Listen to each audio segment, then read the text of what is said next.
The Conference Championship Series games are finally upon us as the AWL Playoffs roll on. Today we're going to look into Game 1 of each series and see who has the early leg up. In the Valiant, it's the 2-seed Battlehawks going up against the 4-seed Widows. The Battlehawks beat the Monarchs in their series 4-2, and the Widows swept the Pythons 4-0, including a thrilling extra inning victory in Game 4. While in the Monument, it's the 2-seed Nightmare taking on the 4-seed Tigers. The Nightmare defeated the Sirens in 5 games 4-1, and the same goes for the Tigers as they knocked off the Swordfish in 5 games 4-1. So in the Monument, there will be a new champion representing with the Tigers beating the Swordfish. Let's start in the Valiant Conference Championship Series as the Battlehawks open the series at home against the Widows. The Battlehawks start Adley Battier and the Widows start their ace, Serena Slider, in Game 1. Yao Ling leads off the game for the Widows and the speedy center fielder grounds out to Kai Zitkala at second for the first out. Raven Chaos is Battier's first strikeout victim, swinging over the curveball. Payne throws her out at first on the drop third strike. Fatima de la Cruz walks with 2 outs, so Crush Gonzalez gets her chance in the first. She falls behind 0-2 and grounds out to Adeline Swan at first to end their half of the inning, leaving 1 on base. Team captain Robin Reed leads off the Battlehawks half of the first. She hits a hard ground ball to De La Cruz at second, but Fatima handles it well for out number 1. Adeline Swan is up next, and she drills the inside pitch deep into center field, and it gets off the wall. Swan slides into second safely for a 1-out double. Feather Guerrero smacks the ball to second. De La Cruz makes a great diving stop to keep it in the infield and retire Guerrero for the second out as Swan moves to third. Jacob Fair can't get the run home as he grounds out to second, and the Battlehawks strand the runner on third in their half of the first. Bottom third with 1 out and Adeline Swan's at the plate. Serena gets her second strikeout as Swan checks her swing on the 2-seam fastball. Slider ends the inning with back-to-back Ks, getting Feather Guerrero, fooling her on the fastball to end the inning. It's a pitcher's duel through 3. Raven Chaos gets the first hit of the game for the Widows as she hits a single into left. De La Cruz follows with a single of her own on a ground ball that just squeaks by Zitkala at second, so Crush Gonzalez has a RBI opportunity. Gonzalez hits a grounder to second in a perfect spot for the Battlehawks to turn the double play. Runner on third though for the team leader in RBIs, Rose Davenport. Rose can't get it done here as she grounds out to second, so still no score in this one. Carla Pontarelli steps in to lead off the top of the 5th for the Widows. She hits the 1-0 into center, and it's a skyscraper of a fly ball.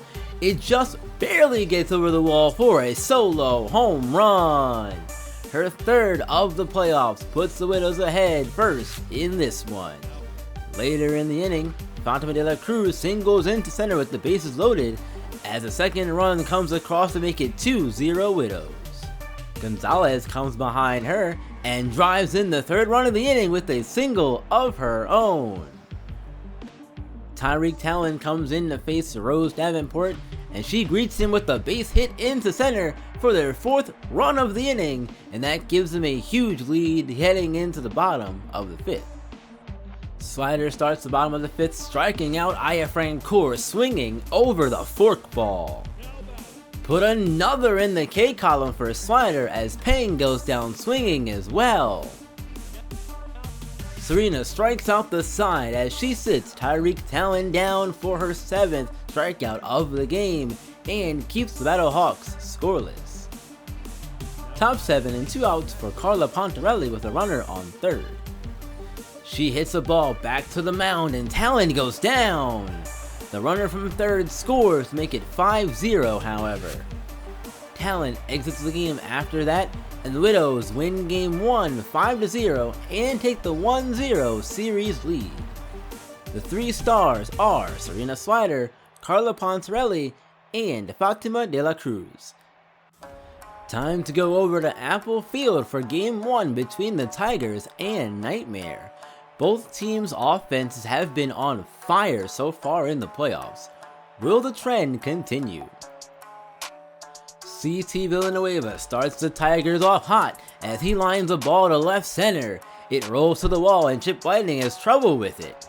This gives Villanueva time to get to second for the leadoff double.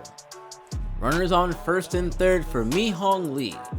She rips a single into right, and the Tigers strike first as Lee gets her 4th RBI of the playoffs. Chun So-yu loads the bases as he singles to left. Now a chance to really blow the game open here for Dae Seong. She lines the 3-0 into center off of the wall, and that's going to plate 2, so it's a 3-0 Tiger lead. 2 outs now, and Jin Ho Kwok steps up. The soft liner gets past Outen at short and into center. 2 more runs score as the Tigers have a huge 5-0 lead to begin the game.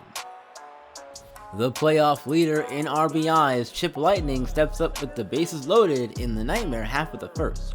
Tigers get the fielder's choice at second as Lightning beats the throw to first and 1 run scores. Kiwi follows her brother, picking up a RBI on the sacrifice fly to left. It's 5-2 Tigers. Bases loaded for Doug Outen, but he strikes out swinging through the slider. Nightmare cut into the lead, however. It's 5-2 after 1. Bottom 3, and Doug Outen's up with the bases loaded, facing new pitcher Min Tam. He hits a hard grounder to short off Villanueva's glove, and 2 runs come home to score. The Nightmare are 1 run back, 5-4. Tank Hankeris lines this pitch into right and ties the game at 5 as the runner from third scores. Jack Crackling steps in with 2 outs. He hits the ground ball into center, and the Nightmare have the 7-5 lead now as 2 more runs come across. What offense we've seen in this one so far as the Nightmare get 5 of their own in the third. Tigers looking to respond in the top of the 4th. Rina Chu gets a single as this ball stays fair down the first base line with 1 out. Hee-Wan Ji hits this ball past Barabara at second into right center for a single of his own. Make it 3 straight hits for the Tigers as Yu's ground ball gets into the vacant spot at short. Vaughn Baseball's throw from left comes home and Hankeris drops it at the plate, so Chu scores to make it 7-6 Nightmare. Kaylee Fair comes in and right away gets the defense to turn the 3-4-1 double play to end the inning and limit the damage, but it's a 1-run ball game. Hee-Wan Ji is up with runners on first and second in the 6th. Nightmare turn another clutch double play, this one of the 6-4-3 variety, so they keep their lead intact again, 7-6. Nightmare looking to close this one out in the 9th with Randy Bombasso on the mound. He starts walking Rina Chu. Next is Hee-Wan Ji, and he lines out to second for the first out. Randy gets second out as he sits Chun So-yu down looking at the 3-2 fastball, so the final chance falls to Dae Seong as Casey Crosby pinch runs for Rina Chu at first. Crosby takes off, but it doesn't matter as the hit and run fails. Bombasso strikes Seong out, and the Nightmare come back from 5-0 to win Game 1 of the Monument Championship Series 7-6. The win puts them ahead 1-0 in the series as they look to take the first 2 home games next time out. 3 stars of Game 1 are Jack Crackling, Jin Ho Kwok, and Rina Chu. With Game 1 of each series in the books, here's how the next 4 games look in terms of pitching. The Nightmare and Battlehawks will have 1 more home game before going on the road for 3 games. Will the Battlehawks or Tigers get in the win column in Game 2? Tune in tomorrow to find out as we keep moving forward in the Conference Championship Series. And alright you guys, that's gonna do it for me for the video. Thank you all so much, as always, for watching and listening. I appreciate you all very much. It's been fun doing this so far. I'm going to continue doing this. Obviously, we're only one season in, so we're going to continue doing this. Question for y'all, though. I've been mulling over the idea of bringing back the Ravens franchise on Madden 20, or starting something new with Madden 21. But I'm concerned because of the life cycle of the game and whatnot. I'm in my own head about it, honestly. But I want to get you guys' opinion on it. Would you want to see the Ravens franchise come back, or would you want me to start a new one on Madden 21? I have other things that I want to do as well. That's for down the road, though. I'm planning something else that I'm not ready to talk about quite yet. But I got something new coming, like new. That's not a franchise series, but we'll get there. Anyway, you guys, enough of that business stuff. Let's bring it home, shall we? Before you go, though, don't click away just yet. Do me a favor. Like, share, comment, and subscribe if you're new. All of it helps me continue to grow on YouTube and the wonderful platform. Alright, you guys, that's going to do it for me for the video, though.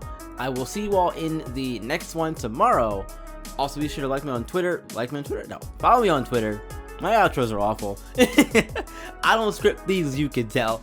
Anyway, you guys, do all the things you usually do, and I'll see y'all tomorrow. But you know what to do. As always, keep on shining and keep on grinding. I will see you all in the next one.